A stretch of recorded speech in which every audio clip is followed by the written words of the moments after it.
బంగ్లాదేశ్లో చోటు చేసుకుంటున్న పరిణామాలు ప్రపంచవ్యాప్తంగా చర్చకు కారణమయ్యాయి. అయితే మన దేశంలో ఆ అంశం కేవలం చర్చకు మాత్రమే పరిమితం కాదు. ఆ ప్రభావం డైరెక్ట్ గానో ఇండైరెక్ట్ గానో మనపై ఉంటోంది. అదే సమయంలో బంగ్లాదేశ్ ఘటన మనకు మరో మేలుకొల్పు అని చెప్పవచ్చు. మన చుట్టూ చైనా పనిన విషపు వలను ఛేదించేందుకు సన్నద్ధం కావాల్సిన అవసరాన్ని చెప్పే హెచ్చరిక అని కూడా భావించవచ్చు. బంగ్లాదేశ్లో షేక్ హసీనా దేశం విడిచి వెళ్లడానికి, అల్లర్లు చోటు చేసుకోవడానికి విద్యార్థుల ఆందోళనే కారణమని పైకి చెబుతున్నా అల్టిమేట్ గా ఆ అల్లర్ల వెనుక ఉన్న టార్గెట్ వేరు. టార్గెట్లలో భారత్ కూడా ఉందనేది విశ్లేషకుల మాట. అదే సమయంలో మన సరిహద్దు దేశాల్లో 90% దేశాలను చైనా తన గుప్పెట్లో పెట్టుకునేందుకు వేస్తున్న ప్రణాళిక కూడా చర్చకు వస్తోంది. అదేంటో చూద్దాం. మన దేశానికి భౌగోళికంగా 7 సరిహద్దు దేశాలున్నాయి. అవి చైనా, పాకిస్తాన్, బంగ్లాదేశ్, నేపాల్, భూటాన్, మయన్మార్. ఇక సముద్ర తీరంలో 7 దేశాలతో సరిహద్దును పంచుకుంటోంది మన దేశం. అవి Bangladesh, Indonesia, Myanmar, Pakistan, Thailand, Sri Lanka, మాల్దీవులు. ఆఫ్ఘనిస్తాన్ తో మనకు డైరెక్ట్ గా సరిహద్దు లేదు, కానీ పాక్ ఆక్రమిత కాశ్మీర్ ద్వారా సరిహద్దు ఉంది. అయితే ఈ దేశాల్లో 1-2 తప్ప మిగిలిన దేశాల్లో చైనా పాక్షికంగానో పూర్తి స్థాయిలోనో పాగా వేసింది. వ్యూహాత్మకంగా భారత్ ను చుట్టేందుకు ప్రయత్నిస్తోందని చెప్పవచ్చు. అదే సందర్భంలో చైనా అడుగుపెట్టిన దేశం కావచ్చు, లేదా చైనా పెట్టుబడులు పెట్టిన దేశం కావచ్చు, ఏదీ కూడా ముందుకు వెళ్లలేదు. పతనం వైపే వాటి అడుగులు పడ్డాయి. రాజకీయంగా కూడా అస్థిరత్వమే రాజ్యమేలుతోంది.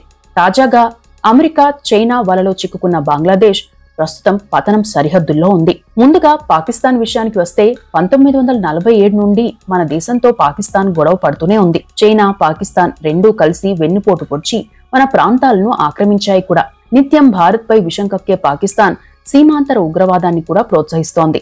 3 యుద్ధాల్లో చావు దెబ్బతిన్నా ఇంకా మార్పు రాలేదు. ఇక పాకిస్తాన్ పాలకుల్లో చాలా వరకు భారత్ పై విషం కక్కేవారే. చాలా తక్కువ మంది భారత్ తో దగ్గర కావాలని ప్రయత్నించారు. అయితే వారిని అటు చైనా గాని లేదా ఐఎస్ఐ గాని పాకిస్తాన్ సైన్యం గాని సహించదు.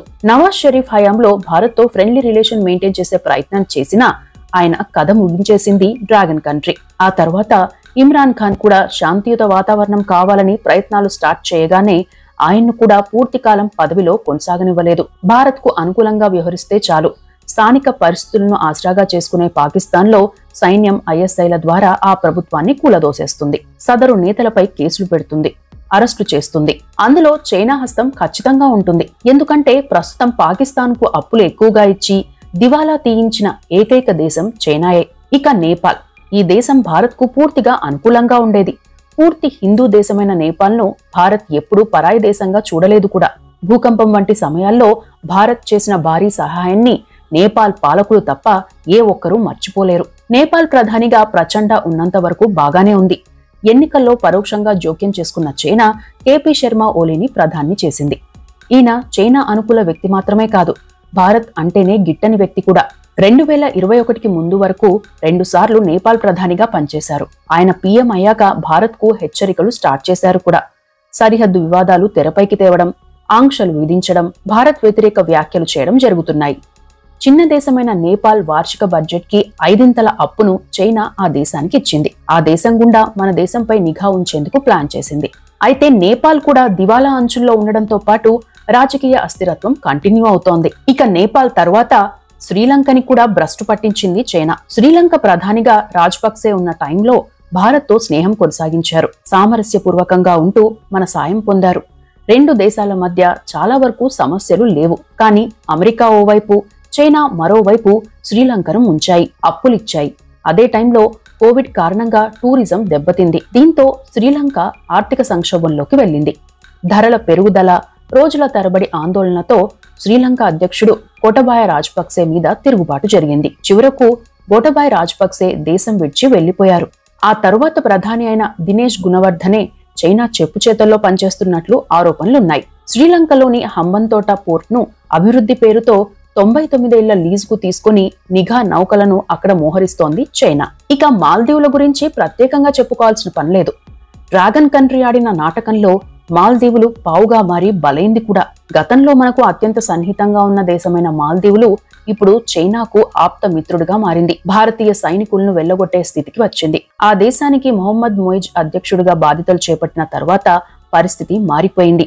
ఓవైపు ఆర్థిక సంక్షోభం, మరోవైపు చైనా ఒత్తిడి కారణంగా ఆ దేశంలో చైనా రక్షణ స్థావరాలు ఏర్పాటు త్వరలోనే జరిగినా ఆశ్చర్యపడాల్సిన పనిలేదు. అయినా మన దేశం మాల్దీవులకు సాయం కొనసాగిస్తోంది. తాజాగా బంగ్లాదేశ్ వంతు కూడా వచ్చింది.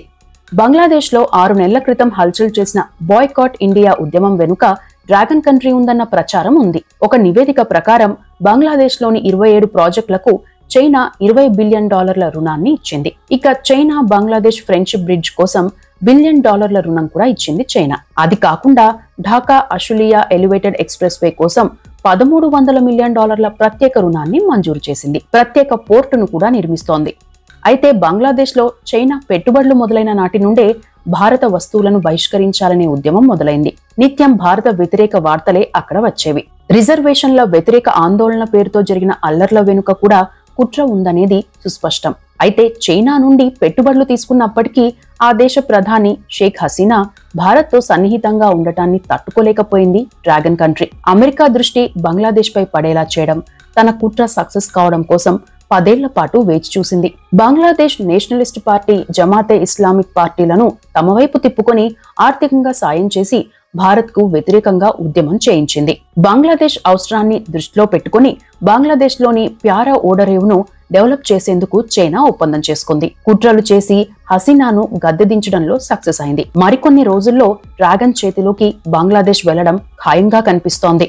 ఇక మయన్మార్లో సైనిక పాలన రావడం కూడా చైనా వ్యూహంలో భాగమే. మయన్మార్లో ఏర్పాటైన ప్రజా ప్రభుత్వం భారత్కు అనుకూలంగా కొంత ఉండేది. దశాబ్దాలుగా దౌత్య సంబంధాలు నడిచేవి. దీంతో ఆ ప్రభుత్వాన్ని కూల్చి సైనిక పాలన వచ్చేలా చేసింది డ్రాగన్. అదే టైంలో రోహింగ్యాల సమస్య కూడా వచ్చేలా చేసింది. గత 2 ఏళ్లలో మయన్మార్లో చైనా పెడుతున్న పెట్టుబడుల్లో 400% వృద్ధి కనిపిస్తుందంటే త్వరలోనే ఏం జరగనుందో అర్థం చేసుకోవడం పెద్ద విషయమేమీ కాదు.